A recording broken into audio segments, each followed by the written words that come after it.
ಶ್ರೀ ಗುರುಭ್ಯೋ ನಮಃ. ಶ್ರೀಮತಿ ರಾಮಾನುಜಾಚಾರ್ಯಾಯ ನಮಃ. ವೀಕ್ಷಕ ಬಂಧು ಪ್ರಭುಗಳಲ್ಲಿ ಪ್ರಾತಃ ಕಾಲದ ನಮಸ್ಕಾರಗಳನ್ನು ಮಾಡ್ತಾ, ಈ ದಿನ ನೋಡಿ ಗುರುವಾರ, ಪೂಜ್ಯಾಯ ರಾಘವೇಂದ್ರಾಯ ಸತ್ಯಧರ್ಮರತಾಯ ಚ ಭಜತಾಂ ಕಲ್ಪವೃಕ್ಷಾಯ ನಮತಾಂ ಕಾಮಧೇನಿವೆ ಅಂತ ಮಂತ್ರವನ್ನು ಪಠಣ ಮಾಡುವಂತಹ ದಿನ, ರಾಯರನ್ನು ಪ್ರಾರ್ಥನೆ ಮಾಡಿಕೊಳ್ಳುವಂತಹ ದಿನ, ಅತ್ಯಂತ ಪ್ರಶಸ್ತವಾದಂತಹ ದಿನ. 18ನೇ ತಾರೀಕು ಅಷ್ಟಮಿ ತಿಥಿ, ರೇವತಿ ನಕ್ಷತ್ರ, ಸಿದ್ಧಿಯೋಗ, ಭದ್ರಕರಣ. ಇದನ್ನು ಯಾರಾದರೂ ಜನನವಾಗುವಂತಹ ದಿನಗಳು ತುಂಬ.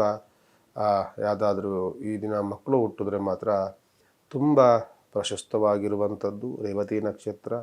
ಮತ್ತು ಯೋಗಗಳು ತುಂಬ ಚೆನ್ನಾಗಿರುವಂತಹ ಯೋಗ, ಸಿದ್ಧಿಯೋಗ ಇದೆ ಮತ್ತು ಭದ್ರಕರಣ ಇದೆ. ಇದನ್ನು ಜನನವಾದಂತಹ ಮಕ್ಕಳಿಗೆ ಒಳ್ಳೆಯ ಭವಿಷ್ಯ, ಒಳ್ಳೆಯ ವಾತಾವರಣ, ಒಳ್ಳೆಯ ಸಿದ್ಧಿಯನ್ನು ಪಡೆಯುವಂತಹ ದಿನ ಈ ದಿನ ಆಗಿರುತ್ತೆ.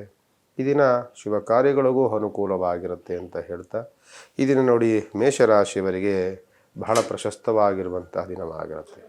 ಗುರುವಾರವೂ ಆಗಿರೋದ್ರಿಂದ ಬಹಳ ಅನುಕೂಲತೆಗಳನ್ನು ನೋಡುವುದರಿಂದ, ಜೊತೆಯಲ್ಲಿ ನಿಮಗೆ ವ್ಯವಹಾರದಲ್ಲೂ ಸಹ ಪ್ರಗತಿ ಕಾಣುವಂಥದ್ದು, ಕುಟುಂಬದಲ್ಲಿ ಸೌಖ್ಯವಾಗಿರುವಂಥದ್ದು, ಬಂಧು ಮಿತ್ರ ಸಹಕಾರ ಸಹಯೋಗ ಸಿಗುವಂಥದ್ದು, ಧಾರ್ಮಿಕ ವಿಚಾರಗಳಲ್ಲಿ ತುಂಬ ಆಸಕ್ತಿ ಉಳ್ಳಂಥದ್ದು, ಇದೆಲ್ಲವೂ ತುಂಬ ಪ್ರಶಸ್ತವಾಗಿರುತ್ತೆ.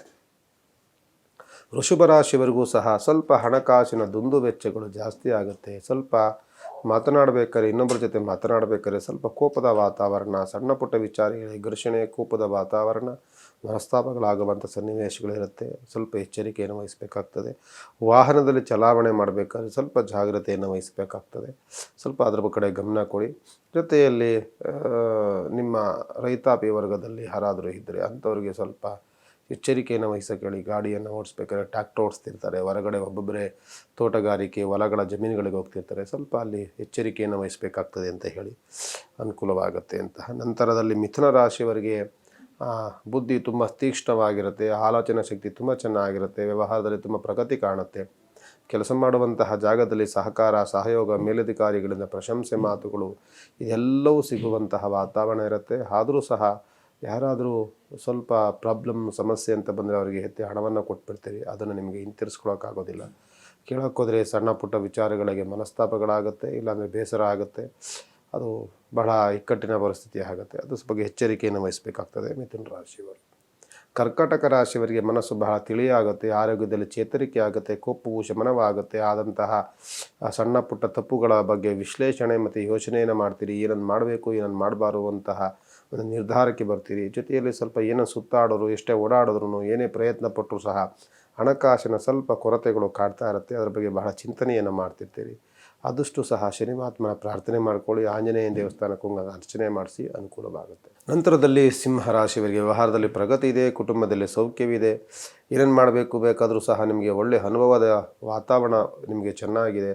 ಮತ್ತು ದೊಡ್ಡರ ಹಿರಿಯರ ಮಾರ್ಗದರ್ಶನ ತುಂಬ ಚೆನ್ನಾಗಿದೆ.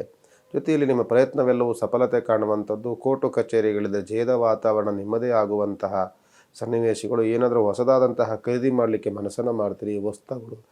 ವಸ್ತ್ರ ಅಥವಾ ವಸ್ತು ಅಥವಾ ವಾಹನ ಇದನ್ನು ಖರೀದಿ ಮಾಡಲಿಕ್ಕೆ ಮನಸ್ಸನ್ನು ಮಾಡ್ತೀರಿ. ತುಂಬ ಚೆನ್ನಾಗಿರುತ್ತೆ, ಅನುಕೂಲವಾಗಂಥ ದಿನ ಅಂತೂ ಸಿಂಹರಾಶಿಯಾಗಿರುತ್ತೆ. ಅದೇ ರೀತಿ ಕನ್ಯಾ ರಾಶಿಯವರಿಗೆ ವ್ಯವಹಾರದಲ್ಲಿ ಪ್ರಗತಿ ಇದೆ, ಕುಟುಂಬದಲ್ಲಿ ಸೌಖ್ಯ ಇದೆ, ಮನೆಯಲ್ಲಿ ವಿವಾಹದ ಮಾತುಕತೆಗಳಾಗುವಂಥದ್ದು, ಯಾವುದಾದ್ರೂ ವರ ನೋಡುವಂಥದ್ದು, ವಧು ನೋಡಲಿಕ್ಕೆ ಬಹಳ ಪ್ರಶಸ್ತವಾಗಿರುತ್ತೆ. ಜೊತೆಯಲ್ಲಿ ನಿಮಗೆ ಅದರಲ್ಲಿ ಅನುಕೂಲವೂ ಆಗುತ್ತೆ. ಕೆಲವೇ ದಿನಗಳಲ್ಲಿ ಶುಭ ಕಾರ್ಯಗಳು ಈ ಕುಟುಂಬದಲ್ಲಿ ಆಗುವಂಥ ಸನ್ನಿವೇಶಗಳು ಕನ್ಯಾ ರಾಶಿಯವರಿಗಿರುತ್ತೆ. ಜೊತೆಯಲ್ಲಿ ಸ್ವಲ್ಪ ಇದೇ ಸಂದರ್ಭದಲ್ಲಿ ಊರ ಕಡೆ ನಿಮ್ಮ ಗ್ರಾಮದಲ್ಲೋ ಎಲ್ಲಾದರೂ ನಾಗರ ಪೂಜೆ ಮಾಡಿದ್ರೆ ನಾಗರ ಪೂಜೆಯನ್ನು ತಪ್ಪದೇ ಮಾಡಿ. ಯಾಕೆಂದರೆ ಜನ್ಮದಲ್ಲಿ ಕೇತು ಇರ್ತಾನೆ. ಕೇತು ಬಂದಾಗ ಸರ್ಪದೋಷಕ್ಕೆ ಗುರಿಯಾಗುವಂಥ ಸನ್ನಿವೇಶಗಳಿರುತ್ತೆ. ಇದೇ ಸಂದರ್ಭಗಳಲ್ಲಿ ಒಳ್ಳೆಯ ಅವಕಾಶಗಳು ನಮಗೆ ಕೂಡ ಬಂದಿದೆ. ನಾಗರ ಪೂಜೆ, ಹುತ್ತಗಳಿಗೆ ಹಾಲೆರೆಯುವಂಥದ್ದು ಇದೆಲ್ಲವೂ ಸಹ ಮಾಡಿದ್ರೆ ನಿಮಗೆ ಬಹಳ ಅನುಕೂಲವಾಗುತ್ತೆ. ನಂತರದಲ್ಲಿ ತುಲಾರಾಶಿಯ ವ್ಯವಹಾರದಲ್ಲಿ ಪ್ರಗತಿ ಇದೆ, ಕುಟುಂಬದಲ್ಲಿ ಸೌಖ್ಯ ಇದೆ, ನಿಮ್ಮನ್ನು ಕಂಡಾಗ ಗೌರವ ಪ್ರಾಪ್ತಿ ಆಗುತ್ತೆ. ಜೊತೆಯಲ್ಲಿ ನಿಮಗೆ ವಿಲೇವದಿ ವ್ಯವಹಾರವು ತುಂಬ ಚೆನ್ನಾಗಿದೆ, ಧಾರ್ಮಿಕ ವಿಚಾರದಲ್ಲಿ ತುಂಬ ಆಸಕ್ತರಾಗಿರ್ತೀರಿ.